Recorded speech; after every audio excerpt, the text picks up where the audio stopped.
Bab 1542, Tempat Peristirahatan Jiwa. Tubuh Aslil.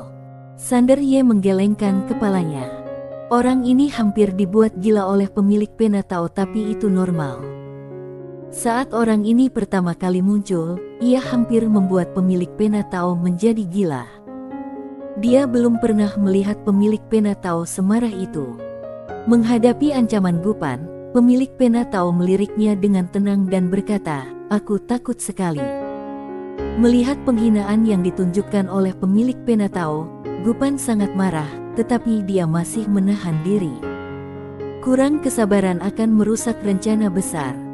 Tak masalah, yang penting tubuh asli keluar, semua adalah semut.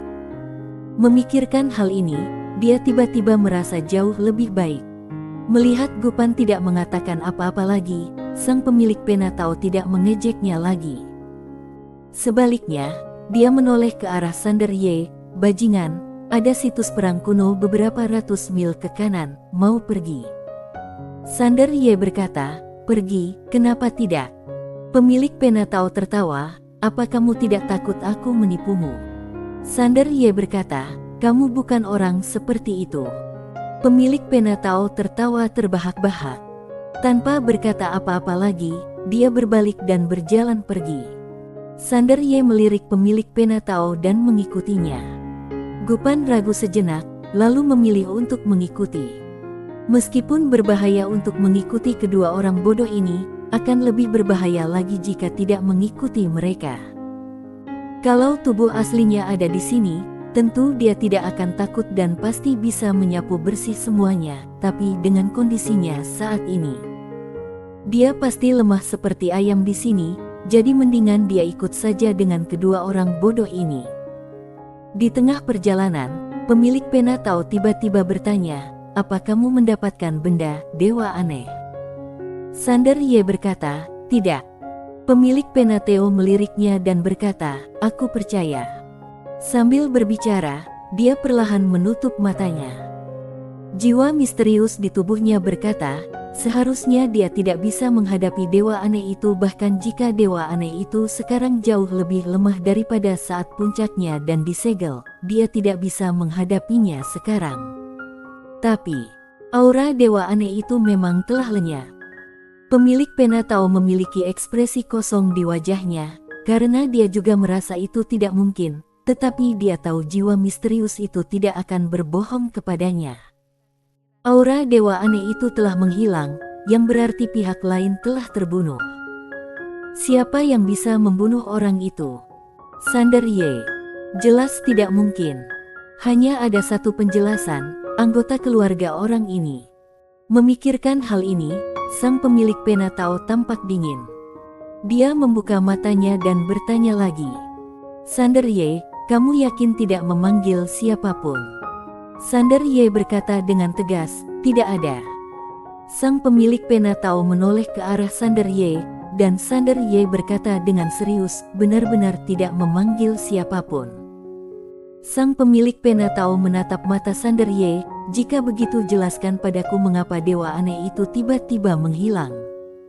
Jangan bilang kamu yang menghabisinya." Sander Ye berkata, "Dewa aneh sangat baik. Dia tidak hanya mewariskan warisannya kepadaku, tetapi juga memberikan semua barangnya kepadaku. Aku sangat terharu." Pemilik Penatao menatap Sander Ye tanpa berkata apa-apa. Sander Ye berkata, "Kalau aku benar-benar ingin melanggar aturan, aku mungkin akan meminta ayahku untuk membunuhmu." "Bagaimana?" Pemilik Penatao mengalihkan pandangannya dan berkata, "Sander Ye, tidak peduli bagaimana kamu memecahkan dewa aneh itu, aku hanya ingin memberitahumu jika kamu ingin melampaui ayahmu dan yang lainnya, kamu harus mengandalkan kemampuanmu sendiri. Setiap kali kamu panggil orang, itu adalah karma, dan kamu tidak akan bisa menelan akibatnya di kelak." Sander Ye mengangguk, "Terima kasih telah mengingatkan." Gupan tiba-tiba menyela, "Pemilik Penatao, kamu benar-benar orang yang tidak tahu malu. Kamu mencari bantuan kemana-mana, tetapi kamu tidak membiarkan orang lain meminta bantuan. Wajahmu lebih tebal dari tembok. Sang pemilik Penatau menatap Gupan dan bertanya, "Apa kamu tahu mengapa kamu dikurung?" Tepat saat Gupan hendak berbicara, sang pemilik Penatau berkata, "Benar sebuah keajaiban seseorang sepertimu dapat bertahan hidup dan tumbuh dewasa. Sungguh, aku tidak bermaksud menghinamu, aku hanya berterus terang saja." Gupan tidak marah, "Kita lihat sampai tubuh asliku muncul. Aku harap kamu akan mengatakannya lagi." Sang pemilik Penatau menatapnya dengan dingin dan berkata, "Jika begitu tunggu sampai tubuh aslimu muncul baru kita bicara. Sekarang diamlah, oke?" Gupan tertawa marah, "Tunggu saja aku, semuanya akan berubah dalam 30 tahun. Aku akan memastikan kamu bahkan tidak akan bisa menangis." Pemilik Penatau berkata dengan tenang, "Baik, aku akan tunggu." Sander Ye menatap Gupan dan berkata, "Nggak usah marah, dia punya mulutnya sangat kejam." Gupan melotot ke arah Sander Ye, "Apa kamu orang baik? Kamu juga sama." Sander Ye berpikir sejenak, lalu berkata, "Dia musuhku, dan musuhmu juga dia. Apakah kamu tidak pernah berpikir kita bisa bekerja sama?" Gupan berkata dengan marah, "Bekerja sama? Apakah aku perlu bekerja sama dengan yang lain? Saat tubuh asliku muncul, kalian semua akan habis." Sander Ye hanya terdiam. Kalau saja dia bukan musuh bebuyutan pemilik Penatau, orang ini pasti sudah mati sejak lama. Alasan mengapa dia dan pemilik Penatau membiarkan orang ini hidup adalah karena orang ini telah menyinggung kedua belah pihak. Memikirkan hal ini, Sander Ye tiba-tiba menyadari. Sander Ye melirik Gupan dan tidak mengatakan apa-apa lagi. Ketiganya terus bergerak maju. Di tengah perjalanan, Sander Ye tiba-tiba bertanya, "Pemilik Penatau, apakah kamu tahu mengapa ada pertempuran besar di sini?" Pemilik Penatau berkata, "Aku tahu, tetapi aku tidak ingin mengatakannya." Sander Ye berkata, "Apa kamu tahu bagaimana dewa aneh mati?" Sang pemilik Penatau menatap Sander Ye, dan Sander Ye berkata dengan tenang, "Tidak ingin mengatakannya." Pemilik Penatau.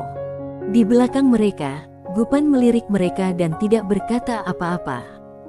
Karena percakapan tidak menyenangkan tadi, Sander Ye dan pemilik Penatau tidak berbicara lagi di sepanjang jalan, dan Gupan juga tidak berbicara, karena baik Sander Ye maupun pemilik Penatau tidak ingin berbicara dengannya. Saat mereka bertiga berjalan, hari mulai gelap dan mereka harus mempercepat langkah. Di tempat ini, setelah gelap, ada nuansa horor di mana-mana. Setelah waktu yang tidak diketahui, mereka bertiga tiba-tiba berhenti. Beberapa ratus kaki di depan mereka ada rawa, dan di rawa itu, ada beberapa sinar hijau mengambang yang tampak seperti kunang-kunang. Jiwa misterius yang melekat pada pemilik Penatau bertanya dengan heran, "Kenapa tempat peristirahatan jiwa ada di tempat ini?" Sang pemilik Penatau bertanya, "Tempat peristirahatan jiwa?" Suara misterius itu berkata, "Tempat di mana dewa jiwa mati, tempat di mana dia meninggal, menjadi tempat peristirahatan jiwa, tapi aku ingat tempat di mana dia mati bukan di sini. Tempat peristirahatan jiwa ini celaka. Tempat peristirahatan jiwa ini memiliki kecerdasannya sendiri." Sebelum suara misterius itu bisa menyelesaikan kata-katanya, pemilik Penatau dan Sander Ye sudah berbalik dan berlari. Gupan terlambat sedikit, tetapi dia segera tersadar, berbalik dan berlari. Akan tetapi, kecepatannya sangat cepat dan mereka pun menjauh dari tempat itu dalam sekejap mata. Tapi, pada saat berikutnya, ekspresi ketiga orang itu membeku. Karena mereka menemukan rawa yang baru saja mereka lihat berada tidak jauh di depan mereka. Mereka tidak lari sama sekali. Masih di sana. Ketiganya tampak muram. Suara misterius itu berkata, "Tanah peristirahatan jiwa ini tengah mengincar kalian." Sang pemilik Penatau bertanya, apa yang ingin dia lakukan? Suara misterius itu berkata, "Kemungkinan besar ia ingin melahap jiwa kalian." 3 orang. Suara misterius itu berkata, dewa jiwa ini adalah orang kuat tingkat atas yang mengkhususkan diri dalam mengolah jiwa.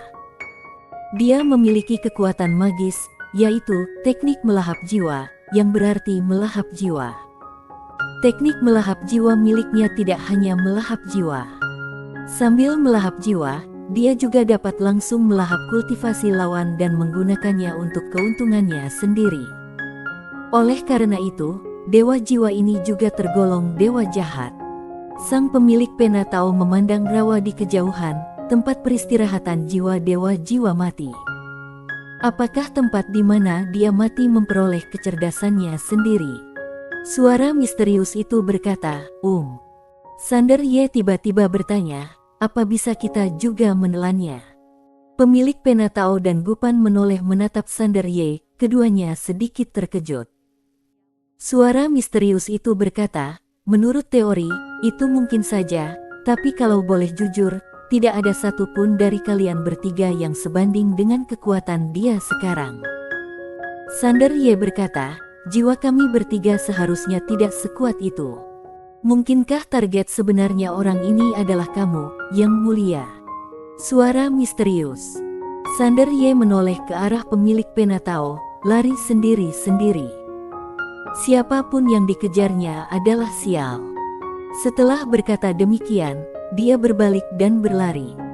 Ketika pemilik Penatau melihat ini, kelopak matanya berkedut dan dia mengikuti Sander Ye tanpa berpikir. Gupan ragu sejenak, lalu mengikuti. Melihat pemilik Penatau mengejarnya, raut wajah Sander Ye tiba-tiba menjadi muram, karena ia mendapati tempat peristirahatan jiwa muncul lagi di hadapan mereka. Target sebenarnya dari tempat peristirahatan jiwa ini pastilah orang misterius itu. Sang pemilik Penatau berkata dengan suara yang dalam, Sander Ye, di saat seperti ini kita harus bekerja sama, bagaimana pendapatmu? Sander Ye tidak mengatakan apa-apa karena dia tahu dia tidak dapat menyingkirkan orang ini. Pada saat ini, sinar redup di tempat peristirahatan jiwa itu tiba-tiba bergetar sedikit, dan kemudian semua sinar redup itu mulai berkumpul bersama dengan cepat. Sander Ye berkata, biar orang misterius di sampingmu itu bertindak, cepatlah. Sang pemilik Penatau ragu sejenak, lalu berkata, saudaraku. Jiwa misterius itu berkata, tidak bisa, aku adalah tubuh jiwa. Semakin aku menyerang, semakin kuat mereka jadinya. Pemilik Penatau menoleh ke arah Sander Ye, perlihatkan padaku kartu pamungkasmu. Sander Ye berkata, tidak ada kartu pamungkas. Sang pemilik Penatau berkata dengan marah, dalam situasi begini dan kamu masih menyimpannya. Sander Ye berkata, apa menurutmu aku bisa menjadi tak terkalahkan hanya karena aku mewarisi warisan dewa aneh itu? Apa kamu bergurau? Ya. Pemilik Penatau berkata, walaupun bukan tidak terkalahkan, kamu pasti punya beberapa kartu pamungkas. Cepat keluarkan kartu-kartu itu. Kalau tidak, nanti akan mati. Sander Ye masih menggelengkan kepalanya, tidak ada. Sang pemilik Penatau tampak muram. Dia berbalik menatap Gupan yang berkata dengan dingin, kalau muncul tubuh asliku, para bajingan itu. Pemilik Penatau melambaikan tangannya dan berkata, baik, kuda sialan, kamu tidak perlu mengatakan apapun. Gupan bersambung.